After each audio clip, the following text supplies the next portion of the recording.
50 থেকে 60 বছরের মুফাসসির আল্লামা Delwar Hossain সাইদিকে judiciary killing করা হয়েছে, বিষ প্রয়োগে একজন মুফাসসিরকে হত্যা করা হয়েছে।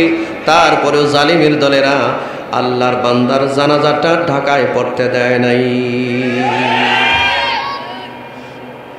আল্লামা সাইদির জানাজার অনুমতি যদি ঢাকায় হইতো, এত বড় জানাজা হইতো, গিনেস বুকে জানাজার রেকর্ড হইতো, ঠিক না? তোমরা যারা জানাজা পড়তে দিলে না, তোমরা কোথায় আজকে?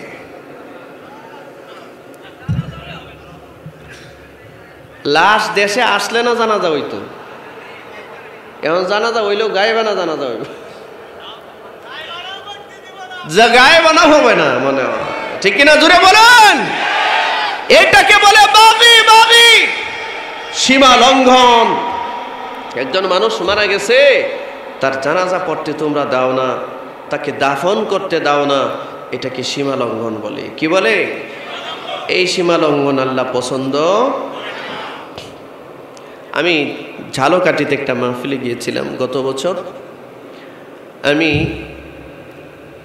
যাওয়ার পথে আল্লামা সাইদি রহমতুল্লাহি আলাইহির কবরটা রোডের পাশে, মেইন রোডের পাশে, আপনারা কেউ গেছেন কিনা আমি জানি না, মেইন রোডের পাশে ওনার কবর। আমি গাড়ি থামিয়ে আমার ড্রাইভার সহ, সফর সঙ্গী যারা ছিল সবাই সহ জিয়ারতের জন্য নামছি। কি দিয়া শপথ করলে আপনারা বুঝবেন আমি জানি না। আমার এই দুইটা ফেরেশতা আমার কথাগুলো লিখতেছে। আল্লাহর জাত ও সিফাতের কসম দিয়ে বলছি, আল্লাহর ইজ্জতের কসম দিয়ে বলছি, আমি আল্লামা সাইদি কবর জিয়ারত করছিলাম, আর আমার নাকে এমন একটা সুঘ্রাণ আসছে, জীবনে কোনোদিন সুঘ্রাণ আমি পাইনি। আমার গাড়ি, আমি সাধারণত আলহামদুলিল্লাহ, এটা আল্লাহর শুকর, আল্লাহর প্রশংসা, আমি আল হারামাইন ব্র্যান্ডের আতর ইউজ করি। আমার গাড়িতে এখনও যে আতরটা আছে এটা 7,000 টাকা দাম, 19,000, 20,000, 24,000, 25,000 টাকা এক একটা আতরের দাম। আলহামদুলিল্লাহ, আল্লাহ আমাকে তৌফিক দিয়েছেন, আমি সেটা ব্যবহার করি, খুবই সুঘ্রাণ। কিন্তু ওয়াল্লাহি বিল্লাহি তাল্লাহি, আল্লাহর জাত ও সিফাতের কসম, আল্লামা সাইদির কবরের পাশে যে সুঘ্রাণ আমার নাকে আসছে, আমি এটা যখনই বলি ওই সুঘ্রাণটা অনুভব করি, ফিল করি, এখনো অনুভব করি। এই সুঘ্রাণ আমি দুনিয়ার কোথাও পাইনি। আচ্ছা, এই মানুষটাকে কেন তোমরা এইভাবে হত্যা করলে? কি অপরাধ ছিল তার? কোরআনের কথা বলা অপরাধ, তাফসীর করা অপরাধ।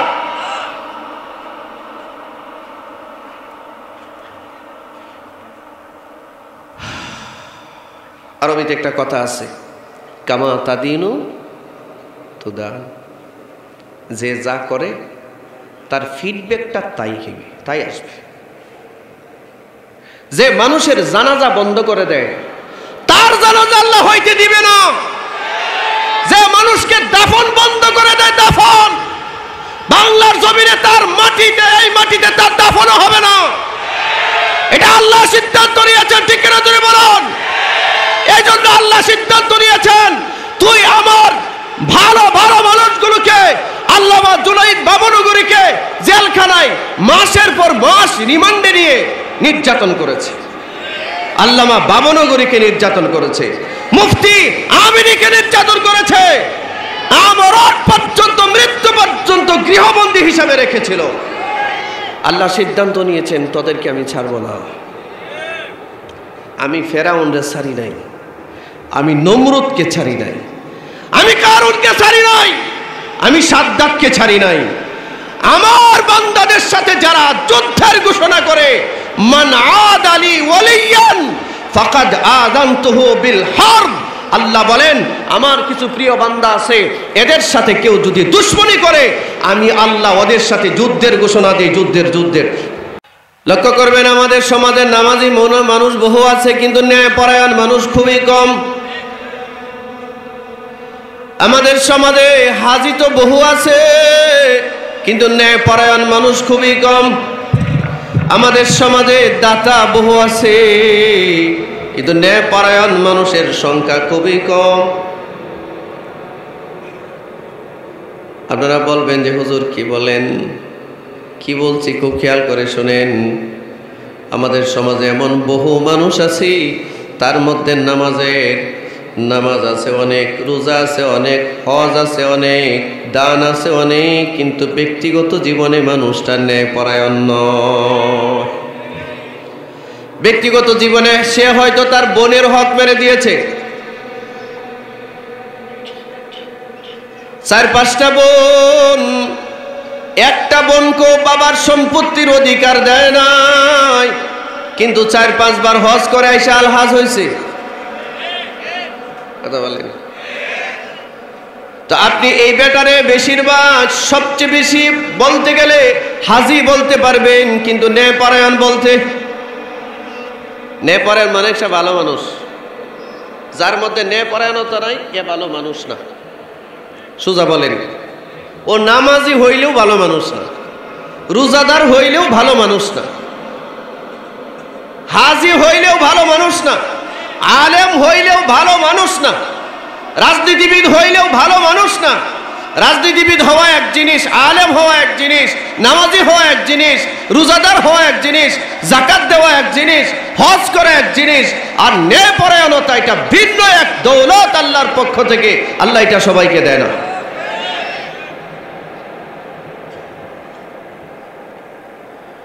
এই জন্যই তো আমাদের দেশে বহু নামাজি যখন দেশ ছেড়ে পালিয়ে যায়, মানুষ আলহামদুলিল্লাহ বলে।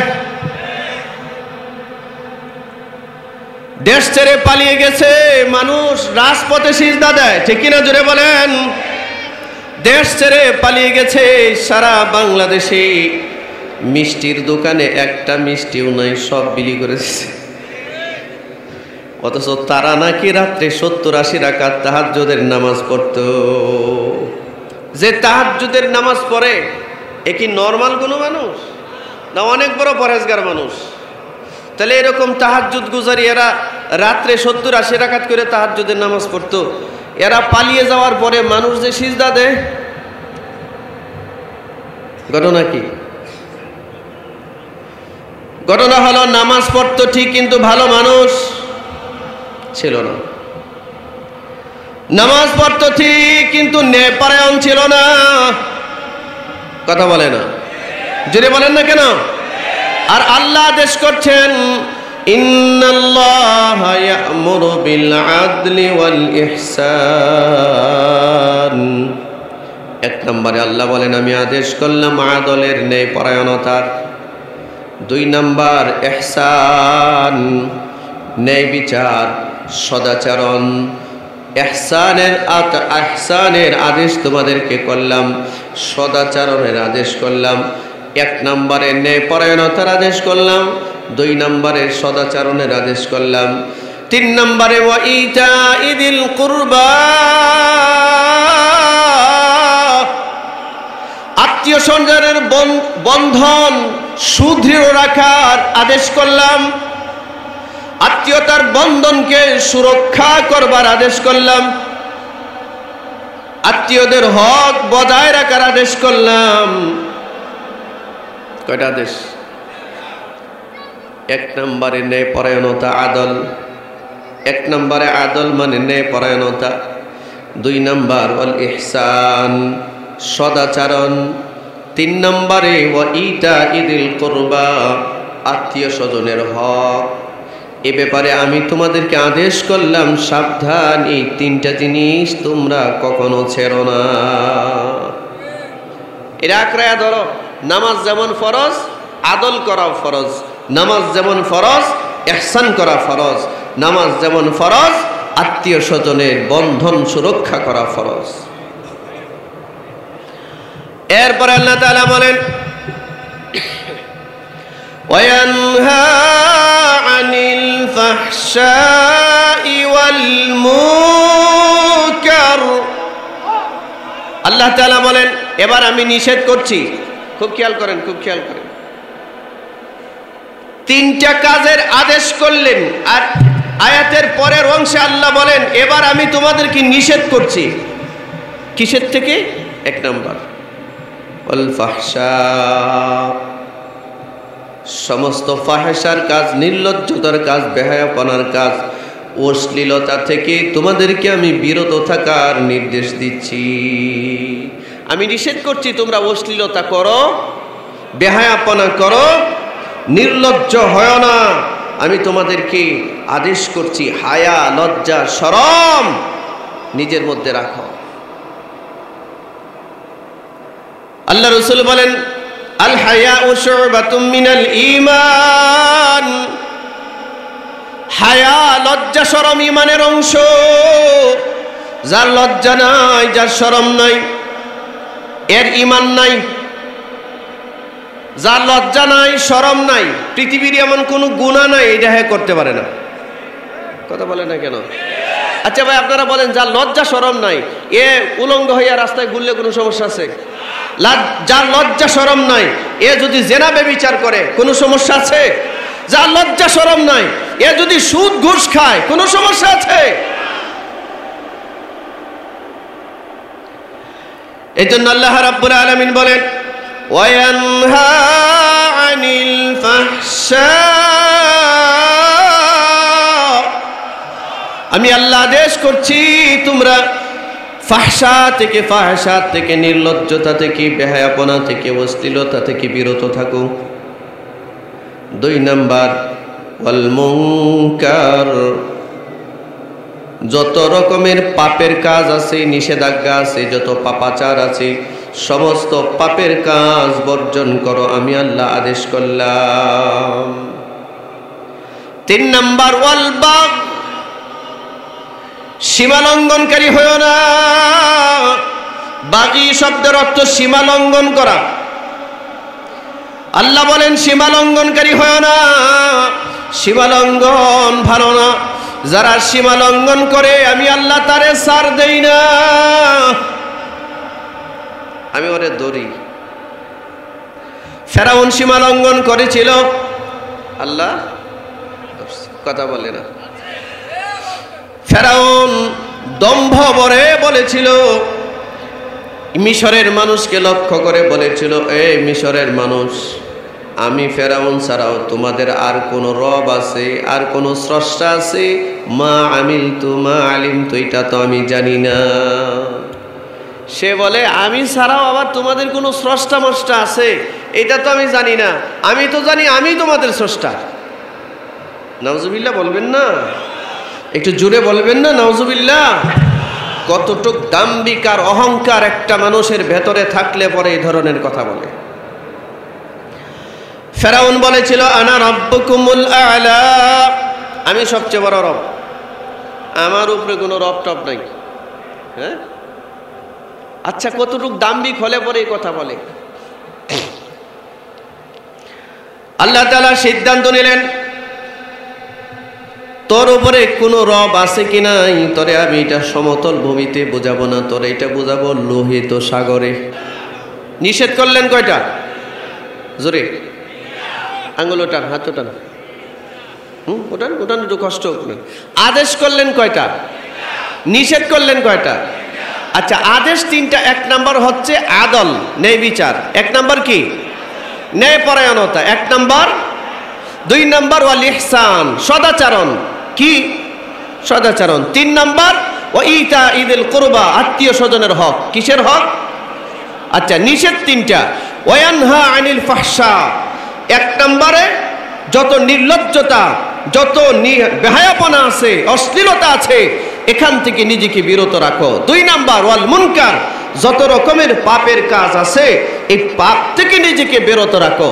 3 নাম্বার ওয়াল বাগি, যত রকমের সীমা লঙ্ঘন আছে সব ধরনের সীমা লঙ্ঘন করা থেকে নিজেকে বিরত রাখো।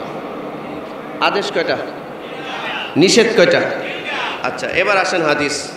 আমি যে হাদিস বললাম এই হাদিসে আল্লাহ রাসূল সাল্লাল্লাহু আলাইহি সাল্লাম বলেন। আচ্ছা আপনারা আয়াতের বাংলা তরজমা বুঝতে পারছেন? আয়াতের তরজমাটা বুঝাইতে পারছি? একটু কথা বললেন, নাহলে তো আমি বুঝবো না। বুঝাইতে পারছি? আচ্ছা এবার আসেন আল্লাহ রাসূল হাদিসে বলেন সাবআতু ইযিল্লুহুমুল্লাহু ফি যিল্লিহি ইয়াওমা লা যিল্লা ইল্লা যিল্লুহু। হে আমার উম্মতেরা শোনো, ময়দানে মাহশরে আল্লাহ তাআলার আরশের ছায়া ছাড়া আর কোনো ছায়া থাকবে না। ওই দিন আল্লাহর আরশের ছায়ার নিচে 7 শ্রেণীর মানুষের স্থান হবে। কয় শ্রেণীর মানুষ? জোরে বলেন। 1 নাম্বার যার স্থান হবে তিনি হচ্ছেন ইমামুন আদিল। যে ব্যক্তি ন্যায় বিচারক হয়, ন্যায় পরায়ণ হয়, এই ব্যক্তিটাকে আল্লাহ তার আরশের নিচে 1 নাম্বার সারিতে জায়গা দিবেন। হাসরের মাঠ যে হবে এটা আপনারা মানেন তো? সব মানুষের যে বিচারের কাঠগড়ায় দাঁড়াতে হবে এটা বিশ্বাস করেন তো? হাসরের মাঠে দাঁড়াবার সিস্টেম জানা আছে কি?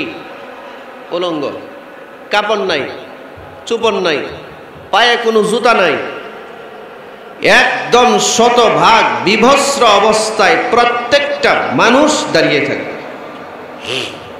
এমনকি সব নবীরাও বিভস্র।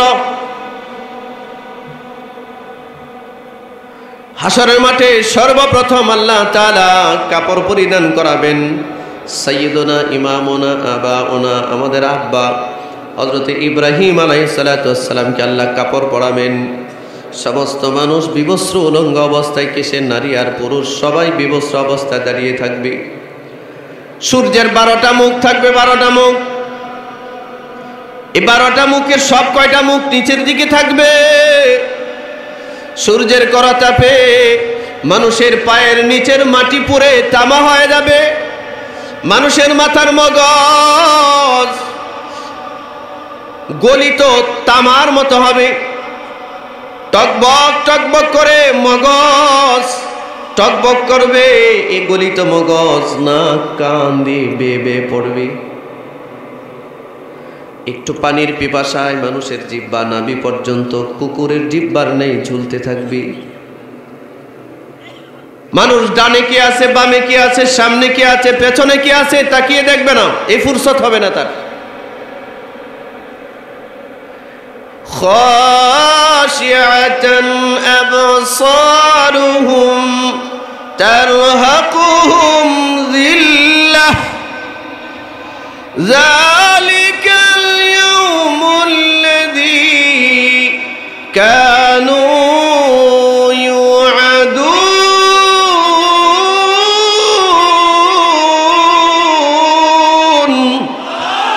আরো জোরে বলেন আল্লাহু আকবার। আল্লাহ বলেন সমস্ত মানুষ হাসরের মাঠে সারা জিন্দেগীর পাপের বোঝার কারণে জিল্লতি তাকে গ্রাস করবে। মানুষ তার নজর নিচের দিকে দিবে। এই নজর উপরে ওঠাবার ক্ষমতা তার হবে না। কে সামনে, কে পেছনে, কে ডানে, কে বামে, কে মা, কে বাবা, কে বোন, কে স্বামী, কে স্ত্রী, কে সন্তান, এটা দেখার সুযোগ হাসরের মাঠে কারো হবে না। রব্বুল আলামিন বলেন ওয়ালা ইয়াসআলু হামীমুন হামীমা। ওই দিন কোন অন্তরঙ্গ বন্ধুকে জিজ্ঞাসাও করবে না তুমি কেমন আছো, অথচ সামনে তাকায় দেখবে। ইবাসসারুনাহুম ইয়াওয়াদ্দুল মুজরিমু লাউ ইফতাদি মিন আযাবি ইয়াউমিইযিম বিবানি। ওই দিন প্রত্যেকটা পাপী সামনে তার আত্মীয় স্বজন তাকিয়ে দেখবে।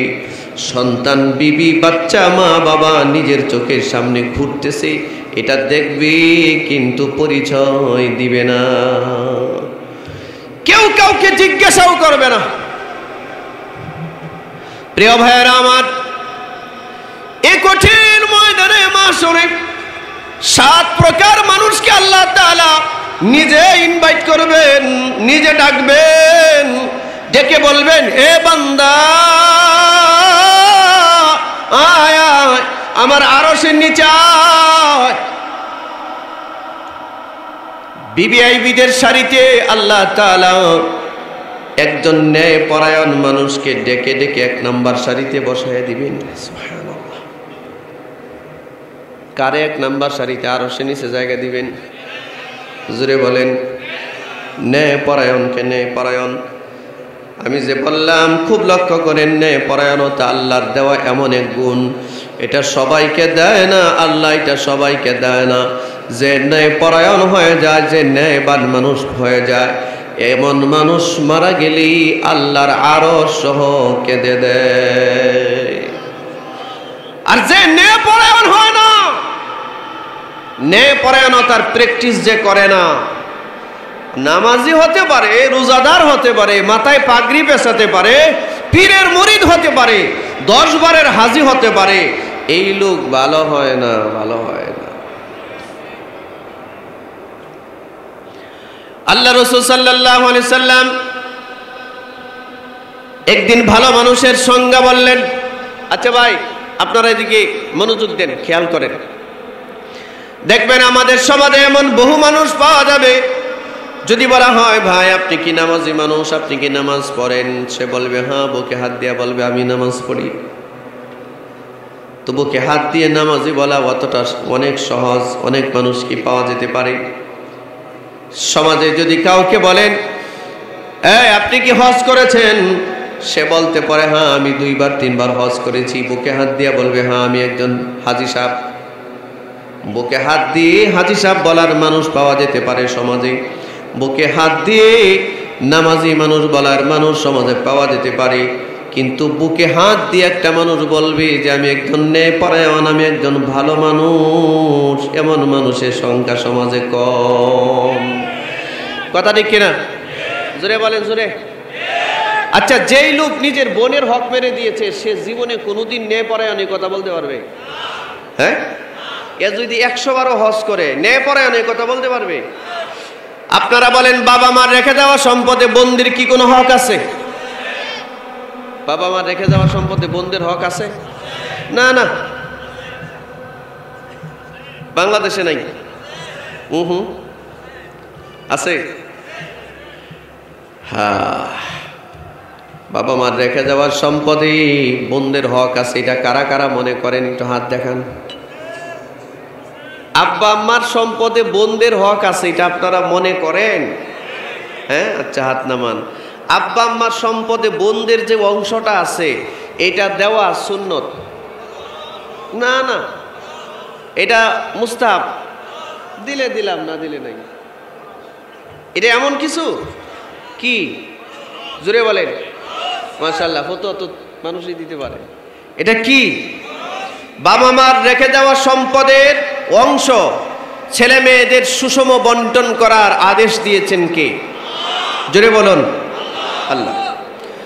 কত অংশ পাবে? 2 বোন যা পাবে সম পরিমাণে 1 ভাই। কথা বলেন না, তো জোরে বলেন না কেন? 2 বোন যা পাবে সম পরিমাণ 1 ভাই। মিন হাযিল উনসায়াইন, এটা আল্লাহর দেওয়া বন্টন। আল্লাহর দেওয়া বন্টন একটা ফরজ বিধান। আপনারা বলেন আমাদের সমাজে কত পার্সেন্ট মানুষ বোনদের এই হকটা দেয়? এটা বাংলা বাজার এলাকা না? নরসিংপুর না? ঘুমাই না। এই এলাকার দাম মানে অনেক কম। আমি জানি লোকজন কষ্ট পাবে এই কথাটা বলার দ্বারায়। এই এলাকায় আপনারা একটা আদমশুমারি করেন, একটা সমীক্ষা করেন, দেখেন তো কত পার্সেন্ট মানুষ তার বোনের হক দিছে? 95% মানুষ দেয় নাই। এটা ঠিক, আপনারা বললেও ঠিক, না বললেও ঠিক। তার চেয়ে জোরে সুরে বলেন, ঠিক কিনা? জোরে বলেন। হ্যাঁ, 95% বোনদেরকে ঠকায়া দিছে। জায়গার দাম বাড়ছে না? আজ থেকে 30-40 বছর আগে জায়গার দাম কম ছিল, আত্মীয় স্বজনের বন্ধন, ভাই বোনের সম্পর্কটা মধুর ছিল। এখন জায়গার দাম বাড়ছে, সব বাড়ছে। শুধু সম্পদের কারণে ভাই বোনদের সম্পর্কটা এতটাই দূরত্ব সৃষ্টি হয়েছে, বোনও ভাইয়ের মুখ দেখতেছে না, ভাইও বোনের মুখ দেখতে চায় না। ঠিক নয় কি? হ্যাঁ, আপনারা বলেন, এটা চলছে না সমাজে? 95% মানুষ বোনদেরকে হক দেয় না। অথচ তারা যদি জিজ্ঞাসা করেন, চাচা হজ করছেন কয়বার? করছি তো 4-5 বার করছি। কয়বার হজ করছে? কয়বার? আর বোনদের হক দেয় না 1 টাকাও। আচ্ছা, এ 4-5 বার না, এ যদি 4-5 হাজার বারও হজ করে কি লাভ? কথা কয় না রে। আচ্ছা, একজনকে যদি জিজ্ঞাসা করেন আপনি আপনার প্রতিবেশীর সাথে আপনার সম্পর্ক কেমন, মধুর? হ্যাঁ, আমাদের সমাজে প্রতিবেশীর সাথে সম্পর্কটা অনেক মধুর না? রাস্তার মাঝখানে ময়লা ফেলায়, রাস্তার মাঝখানে, পাশের বাড়ির লোকজন যেন হাঁটতে না পারে। কথা বলেন না কেন? আর গ্রাম অঞ্চলে গিয়ে দেখেন সামান্য একটু ঝগড়াঝাটি নিয়ে বড়ই গাছের ডাল ভেঙে কেটে রাস্তা আটকায় দিছে, দেওয়া যাবে না, সে যেতে দিবে না, প্রতিবেশীকে যেতে দিবে না। ইবাদত বলতে কি বুঝি আমরা? মা মা'নাল ইবাদা, শুধুই কি নামাজ পড়ার নাম ইবাদত? শুধুই কি রোজা রাখার নাম ইবাদত? শুধুই কি হজ করার নাম ইবাদত রে ভাই? শুধু কি জিকির করার নাম ইবাদত? শুধু তেলাওয়াত করার নাম ইবাদত? এগুলো অবশ্যই ইবাদত, কিন্তু কিছু কিছু ইবাদত মুসলিম জীবনে এমন আছে, ফরজ কিছু ইবাদত অনেক সময় নফল কিছু ইবাদতের উপরে ডিপেন্ডেন্ট করে এটা কবুল হবে কি হবে না আল্লাহর কাছে।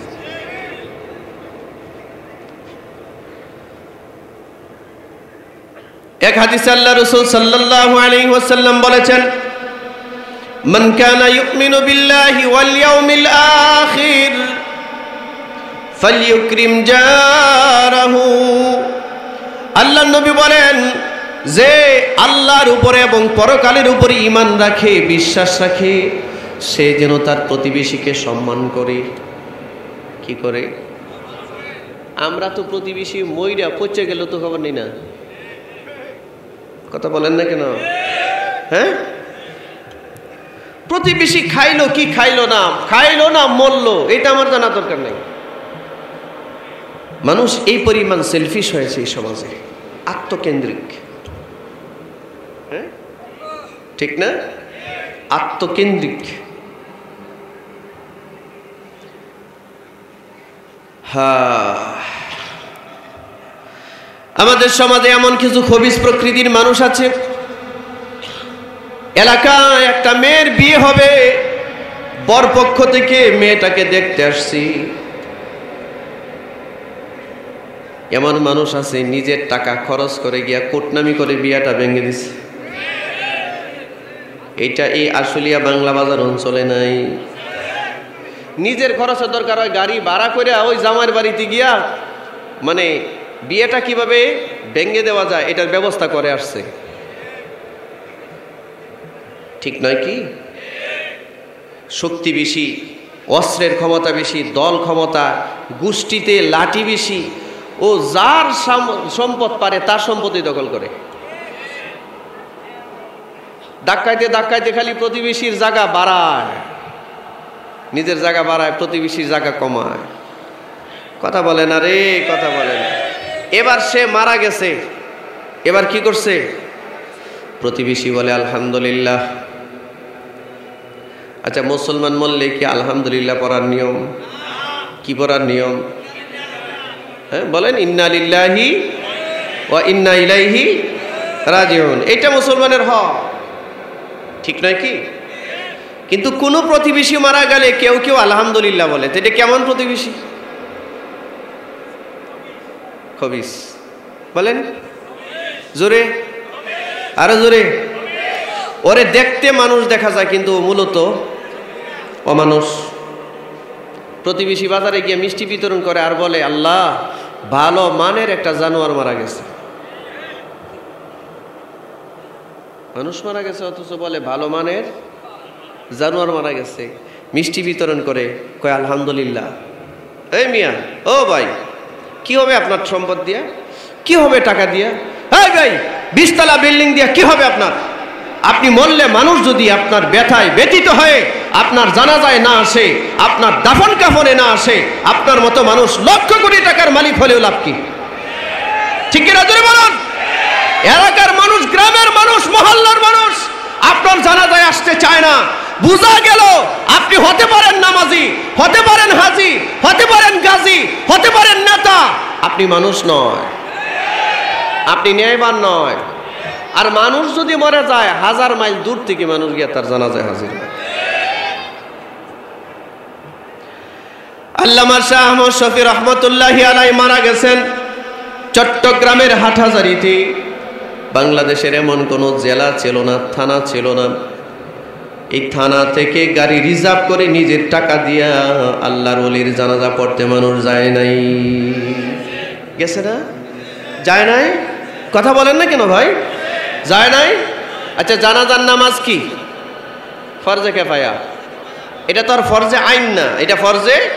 একজন মানুষ মারা গেলে 5-6 জন মুসলমান মিলে যদি তার দাফন কাফন জানাজা পড়ায় দেয়, সব মুসলমানের পক্ষ থেকে দায়িত্ব আদায় হয়ে যায়। আচ্ছা, চট্টগ্রামের হাটহাজারীতে আল্লামা শাহ আহমদ শফীর জানাজা পড়বার লোক বুঝি ছিল না? হাটহাজারী মাদ্রাসার ছাত্রই তো আছে 10-12 হাজার, উস্তাদ আছে, স্টাফ আছে প্রায় 1000 খানিক, তো 11-12-13 হাজার মানুষ তো ওইখানেই আছে। অথচ সারা বাংলাদেশ থেকে এমন কোন জেলা, উপজেলা, থানা, ইউনিয়ন ছিল না ফরজে কিফায়া একটা জানাজার নামাজ পড়বার জন্য। মাত্র 4 তাকবীরের একটা জানাজা, 2-3 মিনিট সময় লাগে জানাজা পড়তে। এই 2-3 মিনিটের একটা জানাজা পড়বার জন্য সারা বাংলাদেশ থেকে, টেকনাফ থেকে তেতুলিয়া, রূপসা থেকে পাথুরিয়া, এমন কোন উপজেলা ছিল না, থানা ছিল না যেখান থেকে গাড়ি রিজার্ভ করে চট্টগ্রামে জানাজা পড়তে যায় নাই। আপনি বললে আপনার পাশের প্রতিবেশী এসে জানাজা পড়ে না? হ্যাঁ, জানাজা পড়লে ওযু সারা বুঝি করে। হ্যাঁ, কি বুঝলেন? আল্লামা জুনায়েদ বাবনগরী মারা গেছেন। এভাবে সারা দেশ থেকে মানুষ জানাজা পড়তে গেছে, ঠিক কিনা জোরে বলেন? মুফতি আমিনী রহমাতুল্লাহি আলাইহি মারা গেছেন, ঢাকা শহর অবরুদ্ধ হয়ে গেছে। শাইখুল হাদিস আল্লামা আজিজুল হক রহমাতুল্লাহি আলাইহি মারা গেছেন। লক্ষ লক্ষ মানুষ ঢাকায় জানাজায় হাজিরা দিয়েছে। জামিয়া মাদানিয়া বাড়িধারা মাদ্রাসার মুহতামিম মুজাহিদে মিল্লাত আল্লামা নূর হোসেন কাসিমি রহমাতুল্লাহি আলাইহি মারা গেছেন। লক্ষ লক্ষ মানুষ তার জানাজায় হাজিরা দিয়েছে। বাইতুল মুকাররমের খতিব ওবাইদুল হক রহমাতুল্লাহি আলাইহি মারা যায়, লাখ লাখ মানুষ তার জানাজায় হাজির হয়। আবার কোন খতিব নামাজ পড়তে আসে, হাজার হাজার জুতার মিছিল বের হয়। মুসলমান ভাইয়েরা আমার, ইসলামিক রিসার্চ সেন্টারের পরিচালক মুফতি আব্দুর রহমান রহমাতুল্লাহি আলাইহি মারা গেছেন।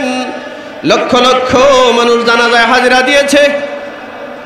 50 থেকে 60 বছরের মুফাসসির আল্লামা দেলাওয়ার হোসেন সাইদিকে জুডিশিয়ারি কিলিং করা হয়েছে।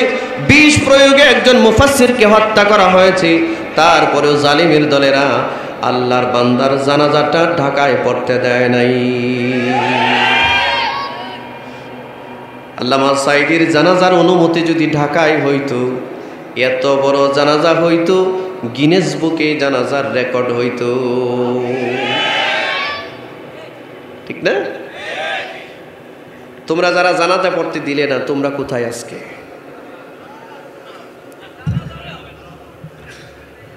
লাশ দেশে আসলে না জানাজা হইতো, এখন জানাজা হইলেও গায়েবানা জানাজা হইব, গায়েবানা হবে না মনে হয়, ঠিক কিনা জুড়ে বলেন? এটাকে বলে বাগি, বাগি, সীমা লঙ্ঘন। একজন মানুষ মারা গেছে, তার জানাজা পড়তে তোমরা দাও না, তাকে দাফন করতে দাও না, এটাকে সীমা লঙ্ঘন বলে। কি বলে? এই সীমা লঙ্ঘন আল্লাহ পছন্দ। আমি ঝালকাঠিতে একটা মাহফিলে গিয়েছিলাম গত বছর। আমি যাওয়ার পথে আল্লামা সাইদি রহমাতুল্লাহি আলাইহির কবরটা রোডের পাশে, মেইন রোডের পাশে, আপনারা কেউ গেছেন কিনা আমি জানি না, মেইন রোডের পাশে ওনার কবর। আমি গাড়ি থামিয়ে আমার ড্রাইভার সহ, সফর সঙ্গী যারা ছিল সবাই সহ জিয়ারতের জন্য নামছি। কি দিয়া শপথ করলে আপনারা বুঝবেন আমি জানি না। আমার এই দুইটা ফেরেশতা আমার কথাগুলো লিখতেছে। আল্লাহর জাত ও সিফাতের কসম দিয়ে বলছি, আল্লাহর ইজ্জতের কসম দিয়ে বলছি, আমি আল্লামা সাঈদী কবর জিয়ারত করছিলাম আর আমার নাকে এমন একটা সুঘ্রাণ আসছে, জীবনে কোনোদিন সুঘ্রাণ আমি পাইনি। আমার গাড়ি, আমি সাধারণত আলহামদুলিল্লাহ, এটা আল্লাহর শুকর, আল্লাহর প্রশংসা, আমি আল হারামাইন ব্র্যান্ডের আতর ইউজ করি। আমার গাড়িতে এখনও যে আতরটা আছে এটা 7,000 টাকা দাম, 19,000, 20,000, 24,000, 25,000 টাকা এক একটা আতরের দাম। আলহামদুলিল্লাহ, আল্লাহ আমাকে তৌফিক দিয়েছেন, আমি সেটা ব্যবহার করি, খুবই সুঘ্রাণ। কিন্তু ওয়াল্লাহি বিল্লাহি তাল্লাহি, আল্লাহর জাত ও সিফাতের কসম, আল্লামা সাঈদীর কবরের পাশে যে সুঘ্রাণ আমার নাকে আসছে, আমি এটা যখনই বলি ওই সুঘ্রাণটা অনুভব করি, ফিল করি, এখনো অনুভব করি। এই সুঘ্রাণ আমি দুনিয়ার কোথাও পাইনি। আচ্ছা, এই মানুষটাকে কেন তোমরা এইভাবে হত্যা করলে? কি অপরাধ ছিল তার? কোরআনের কথা বলা অপরাধ, তাফসীর করা অপরাধ।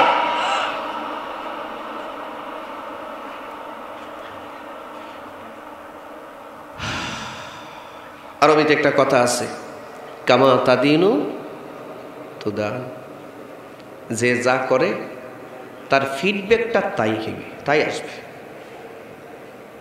যে মানুষের জানাজা বন্ধ করে দেয় তার জানাজা আল্লাহ হইতে দিবে না। যে মানুষকে দাফন বন্ধ করে দেয়, দাফন বাংলার জমিনে তার মাটিতে, এই মাটিতে তার দাফনও হবে না। এটা আল্লাহ সিদ্ধান্ত নিয়েছেন, ঠিক কিনা তুমি বলুন?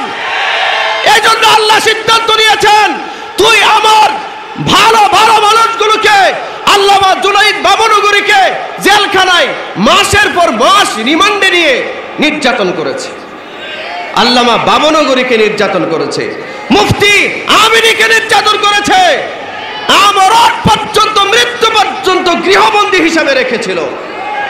আল্লাহ সিদ্ধান্ত নিয়েছেন, তোদেরকে আমি ছাড়বো না।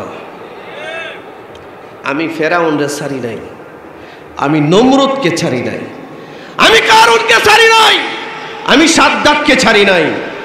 আমার বান্দাদের সাথে যারা যুদ্ধের ঘোষণা করে, মান আদালি ওয়ালিয়ান ফাকাদ আযানতুহু বিল হারব, আল্লাহ বলেন আমার কিছু প্রিয় বান্দা আছে, এদের সাথে কেউ যদি দুশমনি করে, আমি আল্লাহ ওদের সাথে যুদ্ধের ঘোষণা দিই। যুদ্ধের আল্লাহ যুদ্ধের ঘোষণা দেয়। তো কে, কার সাহস আছে আল্লাহর সাথে যুদ্ধ করার?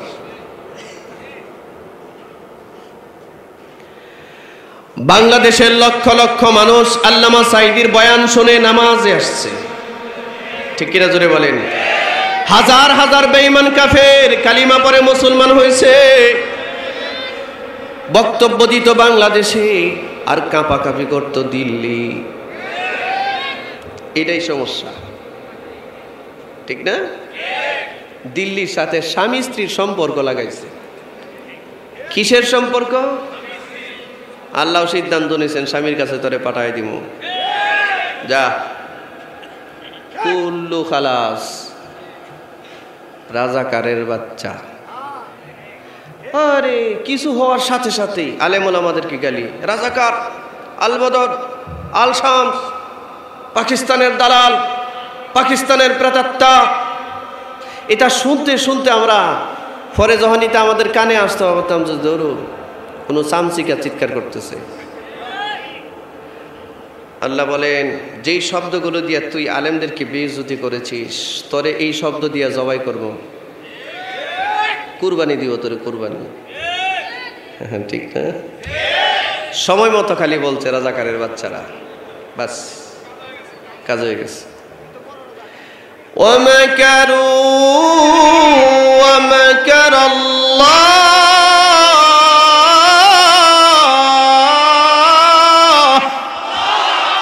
ওয়াল্লাহু খায়রুল মাকিরিন।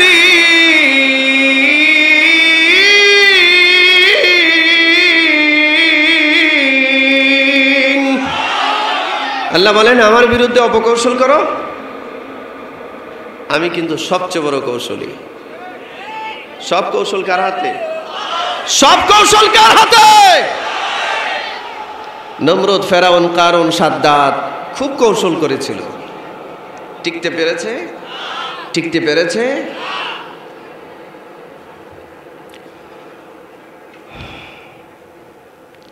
আপনাদেরকে অনুরোধ করি, সীমা লঙ্ঘন কোনো ক্ষেত্রেই ভালো না। অনেক সময় ভালো কাজে কেউ যখন সীমা লঙ্ঘন করে, আল্লাহ এটা পছন্দ করে না। ওয়ালা তা'তাদু, আল্লাহ বলেন সীমা লঙ্ঘন করো না, ইতিদাদ করবো না।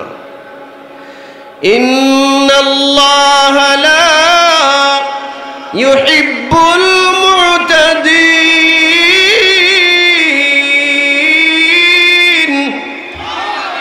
আল্লাহ সীমা লঙ্ঘনকারীকে পছন্দ করেন না।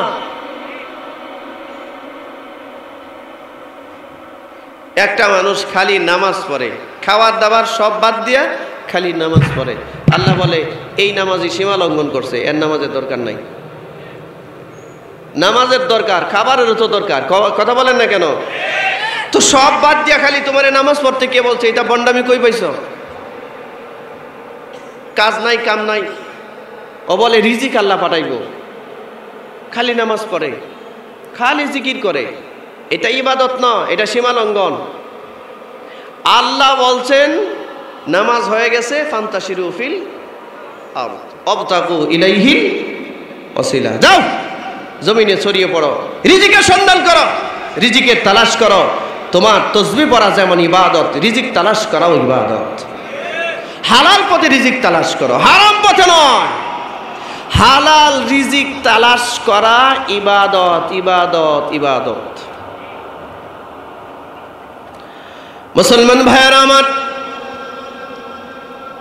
যে কথা বলতেছিলাম, আমাদের সমাজে নামাজি মানুষ বুকে হাত দিয়া নামাজি বলা যতটা সহজ, বুকে হাত দিয়া আমি একজন ভালো মানুষ এটা বলা ততটা সহজ নয়। যে লোক তার বোনের হক মারে সে কখনো ভালো মানুষ হয় না। যে প্রতিবেশীকে অত্যাচার করে সে কখনো ভালো মানুষ হয় না। যে আত্মীয়তার বন্ধন ছিন্ন করে সে কোনোদিন ভালো মানুষ হয় না। ভালো মানুষ যে হয়ে যায়, মারা গেলে আল্লাহর আকাশ কাঁদে, জমিন কাঁদে, মানুষ কাঁদে। সাহাবী সাদ ইবনে মুআয রাদিয়াল্লাহু তাআলা আনহু মারা গেছেন, আল্লাহর আরশ কাঁপাকাঁপি তৈরি হয়ে গেছে, কাঁপতেছে, আরশ কাঁপে। আল্লাহর আরশ মনে করছেন এরকম স্টেজের মতো না, এরকম ছোটখাটো স্টেজ। রাসূলুল্লাহ সাল্লাল্লাহু আলাইহি ওয়াসাল্লাম বলেন, আল্লাহর আরশের ফেরেশতা, এক একজন ফেরেশতা যারা আল্লাহর আরশকে বহন করছেন, এরা এত বড়, আমি মেরাজের রাত্রে দেখেছি। এরা কেউ যদি দুনিয়াতে আসতো, দুনিয়াতে তার পায়ের তলাটা জমিনে থাকতো আর হাঁটু থাকতো আসমানে। কিরে ভাই, আল্লাহু আকবার যে বললেন না, আরো জোরে যে বললেন না আল্লাহু আকবার। আচ্ছা জোরে বলেন। ৬০০০। এই বন্দি ৬০০০ কাফেরের মধ্যে কিছু আছে নারী, কিছু আছে পুরুষ। তো নারী বন্দীদের ভিতর থেকে একজন বন্দী, একজন মহিলা চিৎকার করে দাবি করতেছে, সবসময় বলতেছে সে আপনার সাথে দেখা করতে চায়, আপনার সাথে নাকি তার কিসের একটা আত্মীয়তার সম্পর্ক আছে, আমরা কি তাকে নিয়ে আসবো? আল্লাহ রাসূল বলেন, আমার সাথে আত্মীয়তার সম্পর্ক আছে, অথচ তায়েফ থেকে আমার বিরুদ্ধে যুদ্ধ করতে আসছে, আমার আত্মীয়। ব্যাপারটা তো বুঝতে পারতেছি না, আসছে কোত্থেকে, কার বিরুদ্ধে? নবীজি এবং সাহাবীদের বিরুদ্ধে যুদ্ধ করতে আসছে, নবীরে মারবে। এখন সাহাবীদের কাছে বন্দী হয়েছে, এখন বলতেছে যে তোমরা তোমাদের নবীর কাছে গিয়া বলো আমার তার সাথে একটা আত্মীয়তার সম্পর্ক আছে, আমি একটু তার সাথে কথা বলতে চাই, আমাকে নিয়ে চলো। আল্লাহ রাসূল সাল্লাল্লাহু আলাইহি ওয়াসাল্লাম বললেন, যাও ওই মহিলাকে নিয়ে আসো। সাহাবায়ে কেরাম ওই মহিলাকে নিয়ে আল্লাহর নবীর কাছে গেলেন। রাসূলুল্লাহ সাল্লাল্লাহু আলাইহি ওয়াসাল্লামের তাঁবুর ভিতরে মহিলা নবীজির সামনে গিয়ে দাঁড়িয়েছেন। আল্লাহ রসুল ওই মহিলার দিকে একবার নজর করলেন, তাকালেন। মান আনতি, রসুল জিজ্ঞাসা করেন আপনি কি? লা আরিফ, আমি তো আপনাকে চিনতে পারছি না, আপনার পরিচয় কি? আমি তো আপনাকে চিনতে পারছি না। মহিলা জবাব দেয়, মুহাম্মদ, কেন তুমি আমাকে চিনতে পারছো না? তুমি আমার নাম জিজ্ঞাসা করতেছো, তুমি আমার চেহারাটাও ভুলে গেছো। মুহাম্মদ, শোনো, আমার নাম সায়মা, আমার মার নাম হালিমাতুস সাদিয়া, আমার বাড়ি তায়েফ, তায়েফের সাদ গোত্রে আমাদের বসবাস। ছোট্টবেলায় তুমি আমাদের বাড়িতে ছিলে। আমার এই দুইটা হাত দিয়া তোমার আমি জীবনে বহুবার কোলে নিয়েছি। আমার এই ঠোঁট দিয়া তোমার কপালে, তোমার নাকে, তোমার গালে, তোমার কপালে, তোমার নাকে, তোমার ঠোঁটে আমার দেওয়া হাজার হাজার চুমার দাগ আছে। শুধু তাই নয় মুহাম্মদ, এই আঙ্গুলটা ধরে ধরে তায়েফের ময়দানে তোমার আমি হাঁটা শিখিয়েছিলাম। রাতের বেলা আমার বুকে নিয়ে তোমারে আমি ঘুম পাড়ানোর গান গাইতাম। আমি সেই হালিমাতুস সাদিয়ার বড় মেয়ে, আমি তোমার বড় বোন। সূরা আহজাব, সূরা আহজাব, এটার তাফসীর দেখেন এই কথাগুলো পেয়ে যাবেন। আল্লাহর নবী যখন পরিচয় পাইলেন, এই মহিলা যদিও নবীর বিরুদ্ধে যুদ্ধ করতে এসেছেন, কিন্তু মহিলা নবীর দুধ বোন হয়। আল্লাহর নবীর প্রথম দুধ মা কে ছিলেন? জোরে বলেন। হালিমা রাদিয়াল্লাহু তাআলা আনহার মেয়ে নবীর কি হয়? দুধ বোন হয়। মনে রাখবেন, নিজের মার যে মর্যাদা, নিজের দুধ মার কিন্তু একই মর্যাদা। নিজের আপন বোনের যে মর্যাদা, নিজের দুধ বোনের একই মর্যাদা। আল্লাহর নবী যখন পরিচয় পাইলেন, এই মহিলা নবীর দুধ বোন হয়। যদিও বা কাফেরদের পক্ষে তায়েফ থেকে আল্লাহর নবীর বিরুদ্ধে যুদ্ধে আসছে, মহিলা শত্রু হয়, কিন্তু পরিচয় পেয়েছেন তিনি নবীর দুধ বোন হয়। হাদিসে আসছে, আল্লাহর নবী বসা ছিলেন, বসা থেকে লাফ দিয়ে আল্লাহ রসুল দাঁড়িয়ে গেছেন। নবীজি বসা থেকে দাঁড়ায় ওই মহিলার হাতের মধ্যে একটা ভালোবাসা শ্রদ্ধার চুমা দিলেন।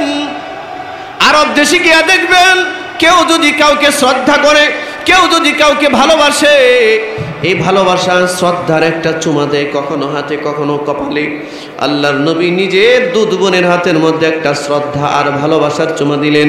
হাদিসের মধ্যে আসছে, নবীজির গায়ের মধ্যে একটা ইয়ামানি চাদর ছিল, ইয়ামানি চাদর। এই চাদরটাকে আল্লাহর নবী দুইটা ভাঁজ করলেন, নিজের হাতে চাদরটা দুইটা ভাঁজ করেছেন। চাদর ভাঁজ করে আল্লাহর নবী নিচে চাদরটা বিছিয়ে দিয়েছেন।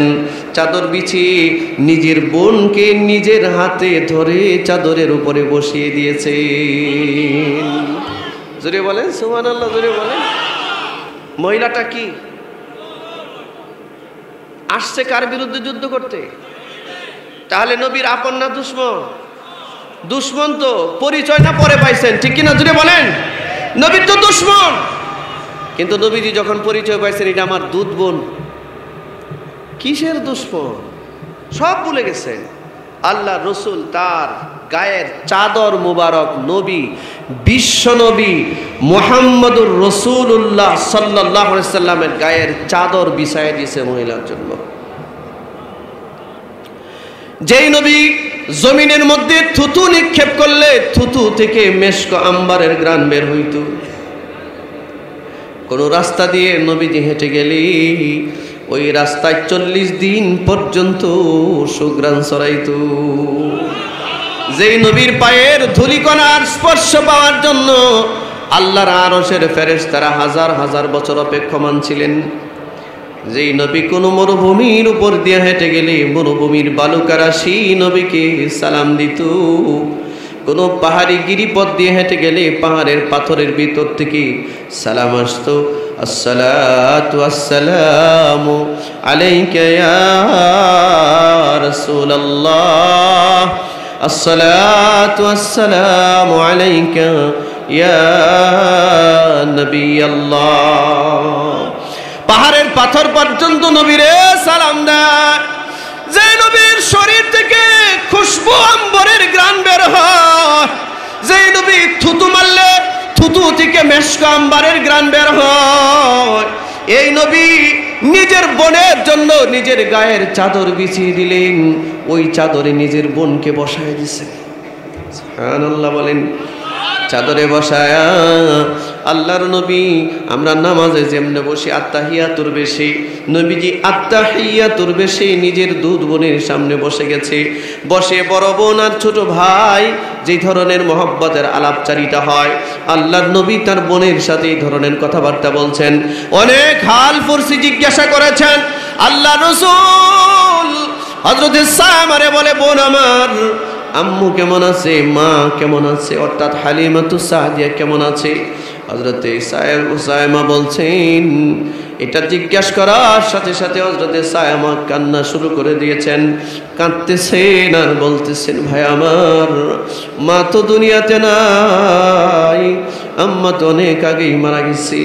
মা তো মারা যাওয়ার আগে তোমার এক নজর দেখার জন্য বহুবার আমাদের কাছে আর্জি পেশ করেছিলেন, কিন্তু আমরা জানতাম না তুমি জীবিত আছো কিনা, আমরা জানতাম না তুমি কোথায় থাকো, কেমন আছো, আমাদের জানা ছিল না। মা তো মারা গেছে। আল্লাহর নবী কথা শুনে আবারও কান্না শুরু করে দিলেন। দুই ভাই বোন মিলে খুব কান্না করলেন।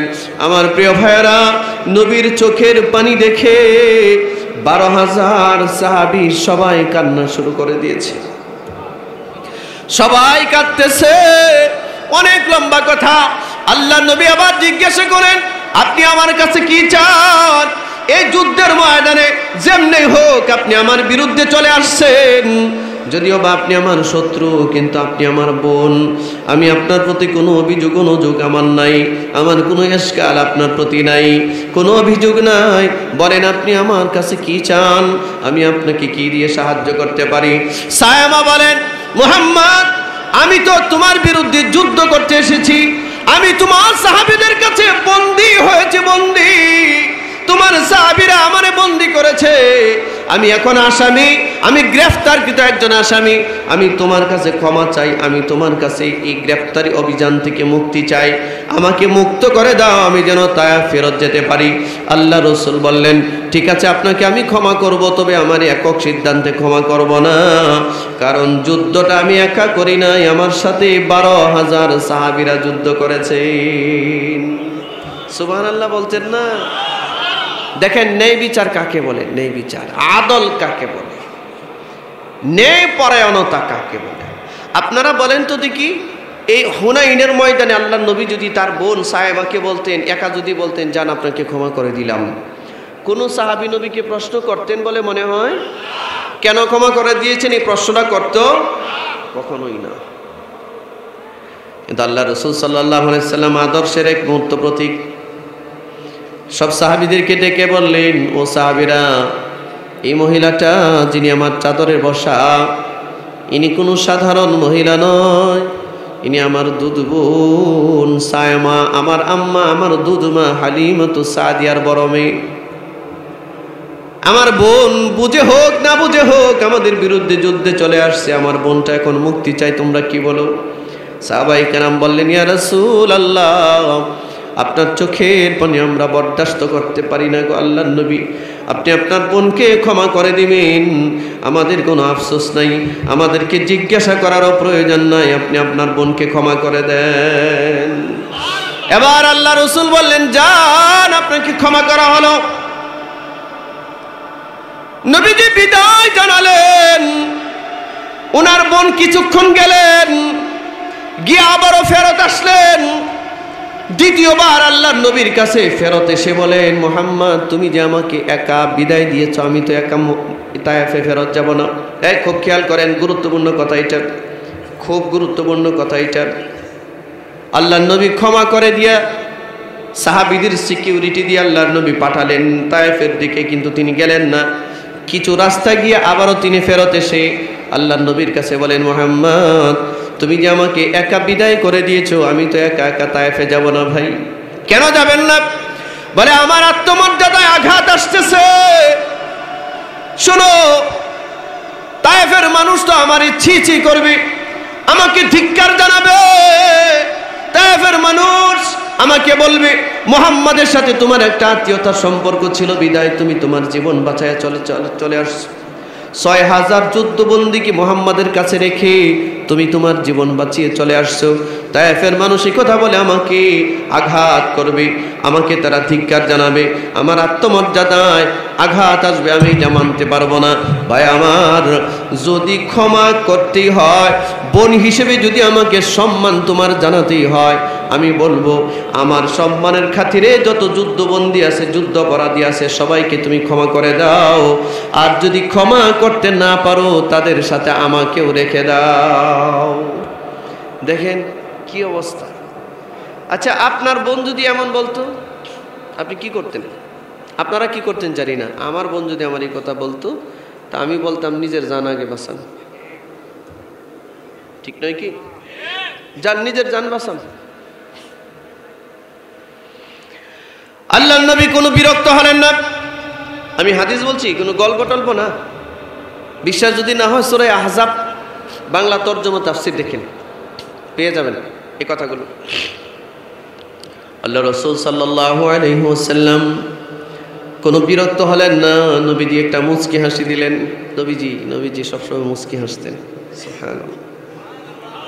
আর আমাদের সমাজে এমন কিছু মানুষ আছে, ওরে আল্লাহ রে আল্লাহ, ওর চেহারা দেখলেও মানুষ বলে যে আল্লাহ, এরে না দেখে যদি একটা কুকুর বিড়াল দেখতাম ভালো ছিল। ঠিক না? মানে ও বোমা মারলো, ওই চেহারায় কোনো হাসি নাই। কথা বলেন না কেন? এটাকে সদাচরণ বলে না মিয়া? সুবহানাল্লাহ, তাসবিহ পড়া যেমন ইবাদত, মানুষের সাথে হাসি মুখে কথা বলাটা ইবাদত। এই জন্য আল্লাহ তেলাওয়াতকৃত আয়াতে বলছেন ওয়াল ইহসান। হ্যাঁ কি ভাই, কোন সমস্যা হইতেছে? ও ভাই, কোরআন তেলাওয়াত করা যেমন ইবাদত, একটা মানুষের সাথে হাসি মুখে কথা বলাটাও ইবাদত। নবীজি মুস্কি হেসে কথা বলতেন, বড় মায়াবী একটা হাসি দিতেন আল্লাহ রাসূল। আরে বাপ রে বাপ, এলাকার পাতি নেতার সাথেই কথা বলা যায় না, বড় নেতা তো বাদ। কি বলেন?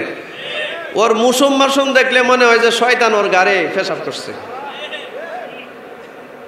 ঠিক না? মানুষকে যে সম্মান দিতে জানে না, ও হচ্ছে একটা অমানুষ। এই অমানুষের কাছে যাওয়ার চেয়ে না যাওয়া অনেক ভালো। এর থেকে নিরাপদ দূরত্ব বজায় রাখবেন। পারবেন? হ্যাঁ পারবেন। তুমি মানুষের সাথে হাসি মুখে কথা বলো না কেন? মানুষের সাথে সদাচরণ করো। সদাচরণ এটা ফরজ। আল্লাহ বলছেন ইন্নাল্লাহা ইয়া'মুরু বিল আদলি ওয়াল ইহসান, নিশ্চয়ই আমি আল্লাহ আদেশ করছি আদলের, ন্যায়পরায়ণতার, ওয়াল ইহসান, সদাচরণের। একটা মানুষের সাথে রাগে কথা বলা, একটা মানুষকে অশ্রব্য ভাষায় গালাগালি করা, একটা মানুষের সাথে খারাপ ব্যবহার করা, এটা কোনো ক্রমেই ইবাদত হতে পারে না। একটা মানুষকে হাসি মুখে কথা বলা, এটা ইবাদত। কিছু কিছু স্বামী আছে, ওরে বাবা রে বাবা, বিবি সাহেবের সামনে গেলে মনে হয় যেন আজরাইল আইছে। ঠিক না? কেন ভাই, ঘটনা কি? বিবি সাহেব তোমারে দেখলে আজরাইল মনে করে কেন? এটা কোনো সদাচরণ নয়। মানুষের সাথে সুন্দর ব্যবহার করা, বড়কে শ্রদ্ধা করা, ছোটকে স্নেহ করা। মনে থাকবে? আর একটা কথা বইলা রাগ করে লাইবেন। মসজিদে নতুন কিছু নিউ মুসল্লি পাওয়া যায়। মসজিদে যদি শুরুখানি দুই একটা বাচ্চা যায়, উপায় নাই। বাচ্চা ডিড়িয়ে ধমকায়া পারে না, মাথার মধ্যে ধরে আসার বাইরে মারালায় আছে না?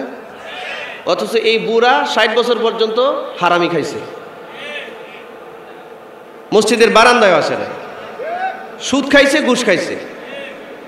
এখন মরার টাইম হয়েছে, আর কোনো কাম কাজ নাই, মাঝে মধ্যে যায় আর কি। তো এই গিয়া তার ইবাদতের ভাবটাই এমন ধরে, জায়গায় একটা দখল করে লইছে। মনে হয় যেন ওই যে জায়নামাজ একটা ভিজাইছে, এইটা মুয়াজ্জিনে ঠেইলে উড়াইতে পারে না। মনে করেন ওর বাপদাদার সম্পদ। মসজিদ কি কারণ বাপদাদার সম্পদ নাকি? তা কি আপনারা রাগ করতেছেন নাকি? তা এ ভাই, মসজিদে ইমাম সাহেবের জায়গা না নির্ধারিত আছে, আর কারো জায়গা নির্ধারিত আছে নাকি? হ্যাঁ, জোরে বলেন তো। বাপ ধরেন কে মসজিদে গিয়া? হ্যাঁ, এটা কি লাগাইছো ভাই? এটা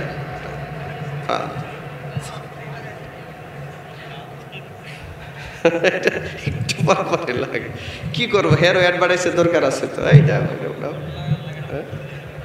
এই তো একটু দূরে না লাগাইবা তুমি, গেলে আমার হাতের মধ্যে এনে লাগাই রাখছো। কিতা নাম এটার? কি নাম মাইকেল? ওরে বাপ, খাজা দেখালে বাজে, খাজা এনে লাগাইলি তুই তো, ঠিক না ভাই? রাগ করতেছেন, বিরক্ত হইতেছেন? আচ্ছা, এমন কেন মুসল্লি আপনাদের এই বাংলা বাজারে মনে হয় নাই, ইংলিশ বাজারে আছে? ওরে বাপ রে বাপ, ছোট বাচ্চারা কেন চিল্লানি দিছে, কেন দৌড়ানি দিছে, তার মাথা গরম হয়ে গেছে।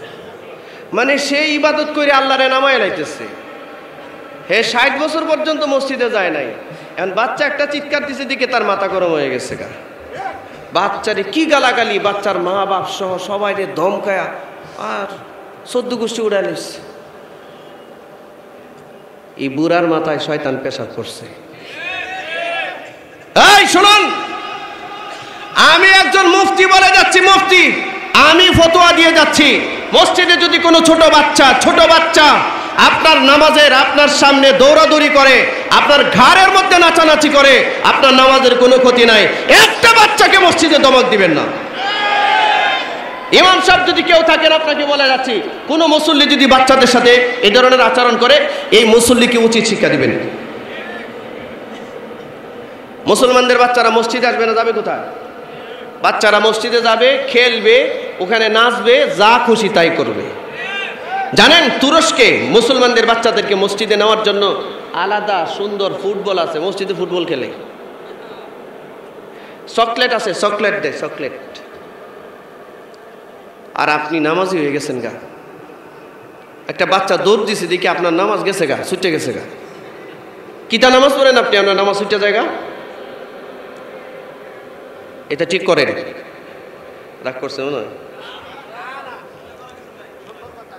হ্যাঁ হ্যাঁ, একটা কথা আছে, একেবারে ছোট বাচ্চা পেশাব করে দেয়, এই বাচ্চাটার মসজিদে নিয়েন না। মোটামুটি পেশাব করে না, 15-20 মিনিট, আধা ঘন্টা সময় থাকতে পারবে, এই বাচ্চাটার হাতে ধরে মসজিদে নিয়ে যাবেন। কোথায় নিয়ে যাবেন? যদি বলেন কোথায় নিয়ে যাবেন? নিয়া বাচ্চারে পেছনে রেখে দিবেন বা সাইডে দাঁড় করাবেন। নামাজে দাঁড়ানোর পরে, বাচ্চা কি আপনার মতো বুড়া নাকি? বাচ্চার কাজ হলো দুষ্টামি করা, ঠিক না? ও খেলবে, ও দৌড়াবে, সমস্যা কি? আল্লাহর নবী সিজদায় যাইতেন, হযরতে হাসান আর হুসাইন নবীদের পিঠের মধ্যে বসে থাকতেন। একদিন মসজিদে নববীতে হযরতে হুসাইন রাদিয়াল্লাহু তাআলা আনহু নবীজির পিঠের মধ্যে বসা। জিবরিল আমিন এসে কানে কানে রাসূলের কাছে ওহী নাজিল করে বলে যে, ইয়া রাসূলুল্লাহ, এই দৃশ্যটা আল্লাহর কাছে খুব ভালো লাগতেছে, একটু দেরি করেন। মাথাটা একটু নিচেই রাখেন, ওড়ায়েন না, আল্লাহর কাছে এটা খুব ভালো লাগতেছে। সুবহানাল্লাহ বলতেন না?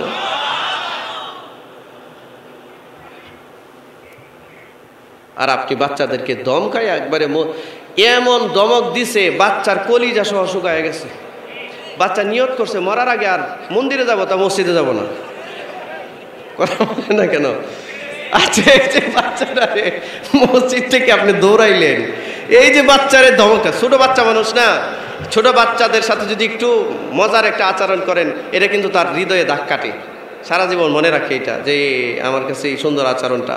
আর যদি একটা ধমক দেন, এটাও কিন্তু সে মনে রাখে। বাবাজি, এই কাজটা কেউ করবেন না, মসজিদে কেউ করবেন না। এমনও তো হতে পারে আপনাদের নামাজগুলো এই বাচ্চাটার কারণে আল্লাহ কবুল করবে, হতে পারে না? আল্লাহ রাসূল সাল্লাল্লাহু আলাইহি ওয়াসাল্লাম একটা মুচকি হাসি দিলেন, মুচকি হাসি দিয়ে বললেন, আপনি একটু অপেক্ষা করুন, ছোটখাটো কোনো বিষয় নয়। 6000 যুদ্ধবন্দীর মুক্তি চাইতেছেন, আমি ইচ্ছে করলে একক ক্ষমতায় আমি আপনার 6000 যুদ্ধবন্দী ক্ষমা করে দিতে পারি, কিন্তু আমি ক্ষমা করব না। কেন করব না? কারণ যুদ্ধটা আমি একা করি নাই, আমার সাথে আরো 12,000 সাহাবী আছে। আপনারে যদি একা ক্ষমা করে দেই, আপনার কারণে যদি 6000 যুদ্ধবন্দীকে আমি ক্ষমা করে দেই, এটা স্বজন প্রীতি হবে, এটা স্বজন প্রীতির বিচার হবে, এটা কোনো ন্যায় বিচার হবে না। আমি এটা পারবো না। আপনি একটু অপেক্ষা করেন, আপনার এই আরজিটা আমি রাখার চেষ্টা করব। আল্লাহর নবী তার বোনকে দাঁড় করালেন, দাঁড় করাইয়া 12,000 সাহাবী সবাইরে আবারও ডাকলেন। দেখে আল্লাহর নবী বললেন, শোনো, আমার বোন ফেরত আসছে, যেতে চায় না তায়েফ। কেন ইয়া রাসূলুল্লাহ? বলে, আমার বোন না যাওয়ার কারণ, সে বলতেছে সে যদি একা তায়েফ ফেরত যায়, তাকে তায়েফের মানুষ ধিক্কার জানাবে, তাকে তায়েফের মানুষ অপমান করবে, লাঞ্ছিত করবে, মানুষ তাকে সিসি করবে, তার আত্মমর্যাদায় আঘাত আসবে। এই জন্য সে যেতে চায় না। সে বলতেছে যদি ক্ষমা করতে হয়, সব যুদ্ধ অপরাধীকে ক্ষমা করতে হবে, আর যদি ক্ষমা করতে না পারি তাহলে তাকে সহ রেখে দিতে হবে। তোমরা কি বলো? সাহাবায়ে কেরাম বলেন, ইয়া রাসূলুল্লাহ, আপনার বোনের সম্মান মানে আপনার সম্মান। আল্লাহু আকবার বলেন। আপনার বোনের ইজ্জত, আপনার ইজ্জত। আপনার বোন যদি অপমানিত হয়, আপনার বোন যদি লাঞ্ছিত হয়, আপনি লাঞ্ছিত হবেন। ইয়া রাসূলুল্লাহ, আমাদের কোনো আফসোস নাই। আপনার বোনের ইজ্জত রক্ষা করার স্বার্থে 6000 যুদ্ধবন্দী কেন, যত গনিমতের মাল আসছে, গনিমতের মাল সহ যদি আপনি ফেরত দিতে চান, আপনি ফেরত দিয়া দেন, আমাদের কোনো বক্তব্য নাই। আল্লাহু আকবার বলেন। এবার আল্লাহ রাসূল বললেন, যান আপনি ক্ষমা। ও সাহাবীরা, 6000 যুদ্ধবন্দী সবাইকে নিয়ে আসো। সব যুদ্ধবন্দীকে উপস্থিত করা হয়েছে। আল্লাহর নবী সব যুদ্ধবন্দীকে লক্ষ্য করে বলেন, শোনো, তোমরা যে অপরাধ করেছো, এই অপরাধের ক্ষমা হয় না। যুদ্ধ অপরাধীদের কি পৃথিবীতে কেউ ক্ষমা করে? বাংলাদেশের যুদ্ধ অপরাধীদেরকে সারা দুনিয়া থেকে ধরে এনে 40 বছর পরে ফাঁসির কাস্টে ঝুলানো হয়েছে। ক্ষমা করা হয় নাই। যুদ্ধ অপরাধী নাম দিয়া কত নিরীহ মানুষকে ফাঁসিতে ঝুলাই দিচ্ছে। বিচার নিয়ে প্রশ্ন আছে কিনা? যেটাই হোক, যুদ্ধ অপরাধীকে পৃথিবীতে কেউ ক্ষমা করে না। আল্লাহর নবী বললেন, আমি তোমাদেরকে আজকে ক্ষমা করছি আমার বোনের কারণে। আল্লাহু আকবার বলেন। আমার বোনের ইজ্জত রক্ষা করবার কারণে তোমরা যারা আমাদের কাছে বন্দী হয়েছো, সবাইকে ক্ষমা করে দিলাম, যাও। এখানে কয়েকটা বিষয় লক্ষণীয়। 1 নাম্বার, আল্লাহর নবী 2 বার ক্ষমা করলেন, কিন্তু একক সিদ্ধান্তে একবারও ক্ষমা করলেন না। সুবহানাল্লাহ বলতেন না? আর আমাদের বাঙালি রাবিয়া বসরি 16 বছর দেশ চালাইছে একক সিদ্ধান্তে।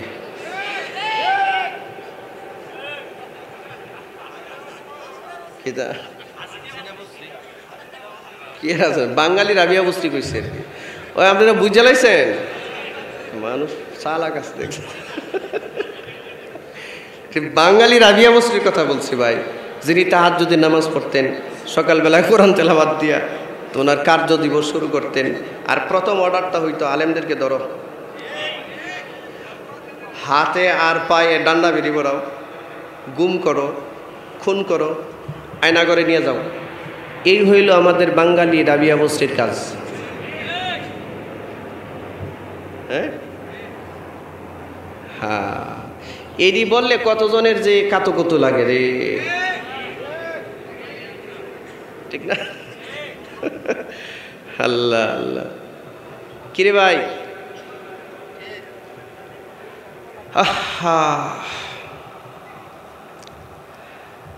আল্লাহ আপনি আমাদেরকে বুঝ দিয়া দেন, আমাদেরকে বুঝ দিয়া দেন। আমাদের রাবিয়া বস্তি যদি বলছে শনিবারে শুক্রবার, সারা দেশের মানুষ কয় হ সামিনা ওয়া আতানা।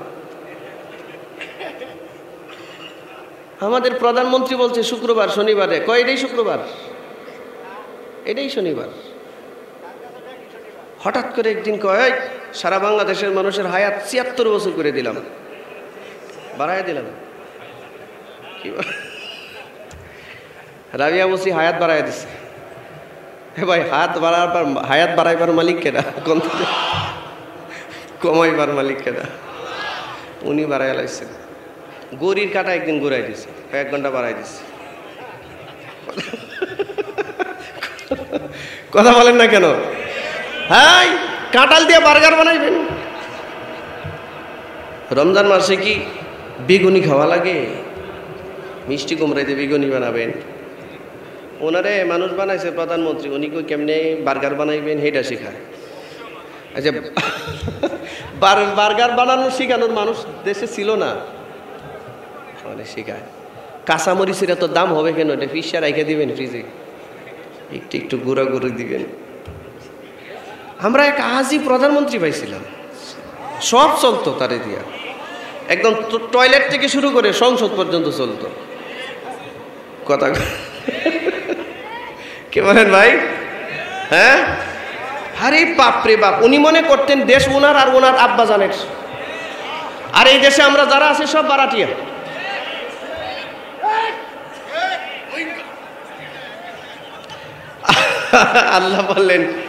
আল্লাহ বললেন গো গো।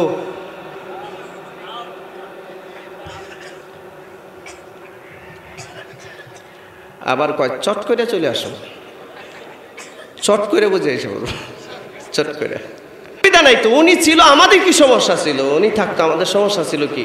কিন্তু উনি সীমা লঙ্ঘন করে ফেলছে, ওনার দলের লোকজন সীমা লঙ্ঘন করে ফেলছে। আরে বাপরে বাপ, একটা মাহফিলের আয়োজন করতে গেলে এলাকার 5 নেতা থেকে শুরু করে সব নেতার পেছনে ধরতে হইতো, ঠিক না? জোরে বলুন। আল্লাহর কোরআনের কথা চলবে, তাফসীর মাহফিল হবে, কিসের অনুমতি আবার, ঠিক না? জোরে বলুন। এদেশের আলেম সমাজকে তার বিপক্ষে দাঁড় করাইছে। কোন জাতি, কোন গোষ্ঠী যদি আলেমদেরকে বিপক্ষে দাঁড় করায়, ক্ষমতার মসনদে টিকে থাকার কোনো সুযোগ নাই। এটা কেউই পারবে না, সামনেও পারবে না, ইনশাআল্লাহ। ইনশাআল্লাহ বলেন। সম্মানিত ভাইরা আমার, আল্লাহ রসুল বললেন, আমি একক ক্ষমতা ইচ্ছা করলে ক্ষমা করে দিতে পারি, কিন্তু করব না। এটা ইনসাফের বিচার হবে না, এটা ন্যায় বিচার হবে না। ন্যায় বিচার তো সেটা সবাইকে জিজ্ঞাসা করে, যেহেতু যুদ্ধটা আমি একা করি নাই, সবাইকে নিয়ে করছি, সবার মতামতের প্রয়োজন আছে। He was the leader of the world,